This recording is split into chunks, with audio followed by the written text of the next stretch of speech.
It was a typical day in Istanbul, busy, chaotic, full of noise, and endless movement. As a rescuer, I've seen many strange things during my time on the job, but nothing, absolutely nothing, prepared me for what was about to unfold. It was one of those days where the unexpected would remind me that even in a city as bustling as Istanbul, you never truly know what's coming around the corner.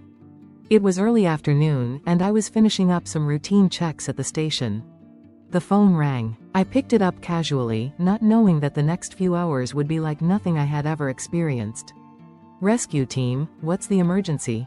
I answered. The voice on the other end was calm but urgent. "We've got a situation," the dispatcher said. "A goat, on the roof. In a residential area. We need your team to come quickly." "A goat on the roof?" I could barely process it. "Are you serious?" I asked, thinking I might have misheard. The dispatcher confirmed. "Yes, a goat. On top of a building. The residents have called in, and it is causing quite the stir. Traffic is blocked, people are gathering around. It's a spectacle. The animal doesn't seem to be in immediate danger, but it's on the edge of the roof, and we need to get it down safely." I could hear the slight chuckle in the dispatcher's voice, but it didn't help to settle my nerves. This was unlike anything we had trained for, and there was no manual for removing a goat from a roof. I looked at my team, who were standing by, and said, "All right, let's go. We've got a goat to rescue." The drive to the location was unusually slow. Traffic had already started to build up around the area, and as we got closer, we could see why. A large crowd had gathered beneath the building, some filming the goat with their phones, others laughing or talking animatedly. It seemed like half the neighborhood had come out to witness the bizarre event. But amidst the commotion, the goat remained perched on the roof, looking utterly unfazed by the circus it had created below. As we parked our truck and began assembling our equipment, I could hear the sounds of the crowd, laughter, shouts, and the occasional honking of car horns. The goat was enjoying its celebrity status, and there was no sign of it moving. The building itself was not exceptionally tall, but it was still a tricky height for us to deal with. Our goal was simple. Get the goat down without anyone, including the goat itself, getting hurt. We had to be methodical. While some of my colleagues began talking to the building's management and neighbors, I approached the situation with one thing in mind: safety. It didn't take long to figure out how tricky this was going to be. A goat on the roof wasn't something we had the right equipment for on an ordinary day. There were no ladders tall enough, and the roof had no safe access points. We quickly realized that we would need to use ropes and harnesses to get a team member up there, and from there, we'd figure out how to bring the goat down. It seemed like a slow, methodical process, but the longer we took, the bigger the spectacle became. The crowd grew larger by the minute, and the sounds of laughter and shouts echoed in the narrow street below. It was clear that everyone was enjoying the absurdity of the situation. As I looked up at the roof, I tried to gauge the goat's mood. Was it scared? Anxious? Was it even aware of the attention it had gathered?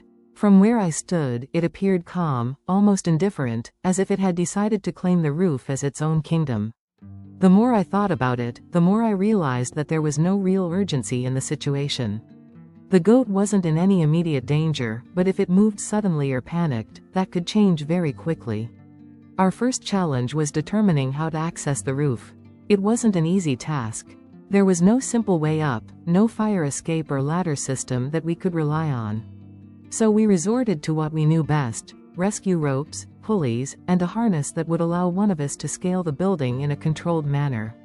I volunteered to go up, mainly because I knew the technical side of it, and we didn't have much time to waste. As I started preparing the rope system, the crowd below continued to grow. People were filming, shouting, "Take it down," and laughing. Some even called out to the goat, as if trying to coax it down. One man in the crowd yelled, "Hey, goat, come down, I'll give you a kebab." That sent another wave of laughter through the crowd. It was clear that this wasn't a typical rescue operation. This wasn't a cat stuck in a tree or a bird caught in a window. No, this was a goat, on a roof, in Istanbul, causing a traffic jam. I couldn't help but shake my head as I looked at my team and the gathering crowd. What a bizarre day this was turning out to be. Finally, with the rope in place, I started the climb. The crowd fell into a strange silence as they watched me ascend. I can't say I wasn't nervous, but my focus was on getting the goat down, not on the laughter or the strange scenario. The climb was relatively easy, thanks to the equipment we had, but the closer I got to the roof, the more surreal the situation felt. I reached the top and looked around. The goat was standing near the edge, unfazed by the crowd below. It stared at me for a moment, its eyes wide but calm, as if it was taking in the situation just as I was. There was something almost humorous about it, this animal, so out of place, standing proudly atop the building, ruling its tiny domain. But as I made my approach, the situation became more delicate. The goat seemed curious about me, but it wasn't moving away from the edge. One wrong step, and the rescue could turn disastrous. This wasn't going to be as easy as it looked. I needed to act quickly, but carefully, before the goat decided to make its own move. With the crowd below and the pressure mounting, I knew that this was a critical moment. As I stood on the roof, trying to read the goat's movements, the noise from the crowd below felt almost muffled, like a distant buzz. My full attention was on the animal in front of me. It stood a few feet from the edge, its eyes wide and alert, but not panicked. It was a curious creature, its coat ruffled by the wind, looking out over the city of Istanbul as if surveying its kingdom. I took a deep breath. My team was waiting below, ready to assist when the time came. I could hear the occasional shout or laugh from the crowd, but it didn't matter. I needed to keep my focus on the task at hand, bringing this goat down safely. I moved slowly toward the goat, keeping my movements calm and deliberate. The last thing I wanted was for it to bolt toward the edge of the building in fear. As I reached it, I extended my hand, speaking softly to it, trying to reassure the animal. "It's okay, little one," I whispered. "We're going to get you down." The goat took a few steps backward, but not in the panicked, wild way I had feared. It seemed confused, unsure of what was happening, but not frightened.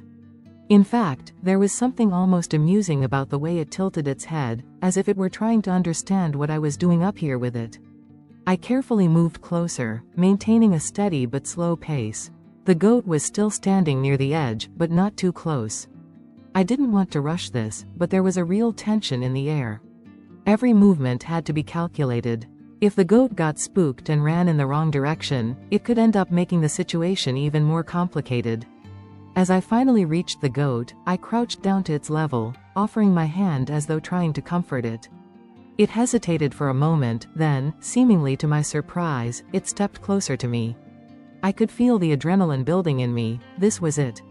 I had to act now before something went wrong. I gently reached for its collar. With one swift motion, I managed to loop it through the harness we'd brought with us, a specially designed rescue harness that would allow me to secure the goat without causing any harm or stress. The animal gave a small jerk, but it didn't try to flee. Instead, it just stood still, allowing me to secure the harness around its neck. A voice crackled in my ear, my team below checking in. "Is it ready to come down?" I gave a quick nod, despite knowing they couldn't see me. The goat, now secured, seemed to realize that something was about to happen, but it didn't resist. I stood up slowly, keeping a firm hold on the harness as I prepared to guide it toward the edge of the roof. "All right, buddy, let's go," I muttered, though I wasn't sure the goat cared about my reassurances. With a few careful steps, I led the goat toward the side of the building where we had set up a pulley system. Below, my team was ready to help with the descent. I could see the crowd's faces shift from amusement to anxious anticipation. They were watching closely, but no one dared to move. The entire scene felt like a strange dream. A goat, calmly walking across the roof of an apartment building, now being led toward its rescue. I reached the edge, and the team below began to work the pulley system. They moved quickly and efficiently, lowering the rope that was attached to the harness. The goat, for its part, seemed resigned to the process, though it still moved with that dignified air, as if it were simply being guided on an ordinary walk. With the pulley in place, my job was done for the moment. I stepped back, watching as the goat was slowly lowered to the ground. The crowd below erupted in cheers and applause, and some even shouted, "Bravo," as if the rescue was a performance. It was almost like a bizarre show, but there was no time to entertain the audience. My attention was on the goat, making sure it came down without any issues.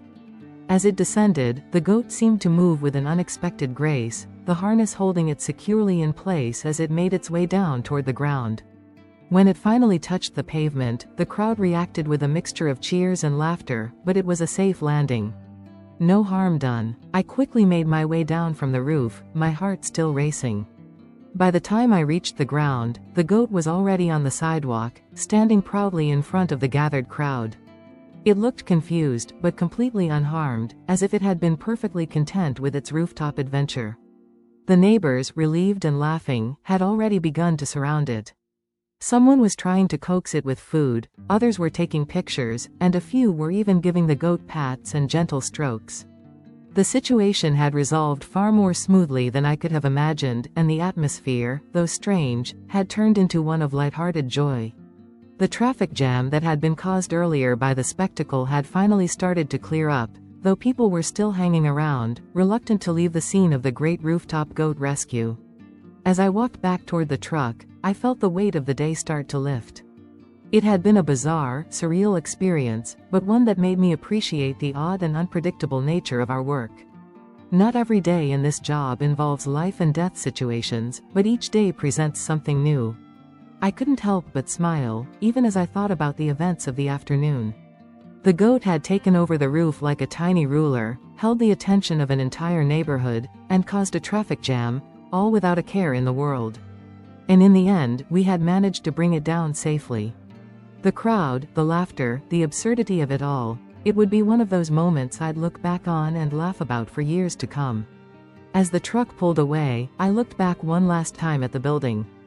The goat was gone now, but its brief reign as the rooftop monarch of Istanbul would live on in the memories of everyone who had witnessed it.